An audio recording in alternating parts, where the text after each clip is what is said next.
भोपाल केंद्रीय जेल में आज श्री कृष्ण जन्माष्टमी का भव्य आयोजन धूमधाम से मनाया गया। पूरे जेल परिसर को जन्माष्टमी के रंग में सजाया गया, जहां कैदियों ने अपनी कला और भक्ति का अद्भुत संगम प्रस्तुत किया। कैदियों द्वारा तैयार की गई आकर्षक झांकियां और भजन प्रस्तुतियां दर्शकों का मन मोह रही हैं। श्री कृष्ण लीला और माखन चोरी की झलक पेश करती झांकियों में कैदियों की रचनात्मकता और भक्ति भाव साफ झलका। इस अवसर पर प्रदेश की चिकित्सा शिक्षा मंत्री विश्वास कैलाश सारंग केंद्रीय जेल पहुँचे और कैदियों की कला और भक्ति भाव को नजदीक से देखा। उन्होंने कहा कि आयोजन समाज को सकारात्मक संदेश देता है और कैदियों की छुपी प्रतिभा को सामने लाता है। जेल प्रशासन, सांस्कृतिक मंडल और कैदियों के संयुक्त भागीदारी से आयोजित यह उत्सव एक अनूठा उदाहरण बन गया है। इस आयोजन ने यह साबित कर दिया कि भक्ति और कला की कोई सीमा नहीं होती, चाहे वो जेल की दीवारों के भीतर ही क्यों न हो।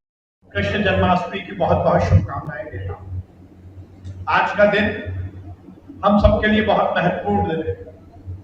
आज ही के दिन कृष्ण ने भगवान का स्वरूप धारण करके अवतार लेकर इस पृथ्वी लोक में जन्म लिया था।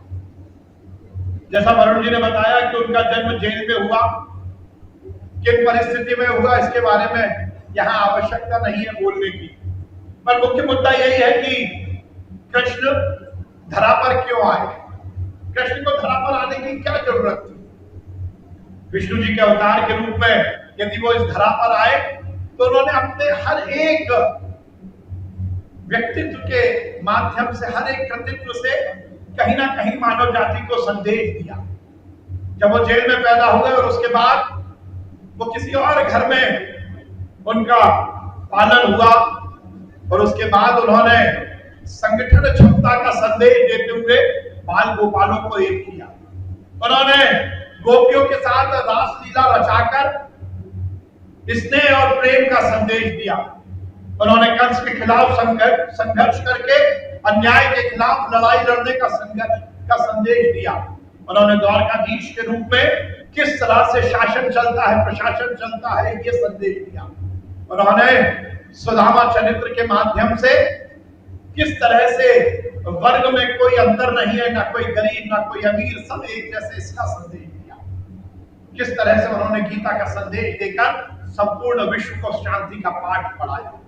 कृष्ण का व्यक्तित्व, कृष्ण का कृतित्व, हर एक उनकी लीला हमें ये सिखाती है कि मानव के रूप में हमें कैसे जीना है। तो आज हम केवल पूजा अर्चना ही नहीं कर रहे कृष्ण की, केवल हमने लड्डू गोपाल की आरती नहीं की, बल्कि आज यदि हम सही रूप में कृष्ण जन्माष्टमी मनाना चाहते हैं तो हमें ये व्यक्तित्व, उनके कृतित्व को आत्मसात करने का संकल्प लेना होगा। यदि कृष्ण को जीना है तो कृष्ण के बताए मार्ग पर चलना है। मैं बहुत बधाई दूंगा जेल प्रशासन को कि उन्होंने हर साल की भांति यहाँ पर बहुत सुंदर कार्यक्रम का आयोजन किया। माननीय मुख्यमंत्री जी को इस कार्यक्रम में आना था, परंतु अपरिहार्य कार्यों के कारण वो नहीं आ पाए।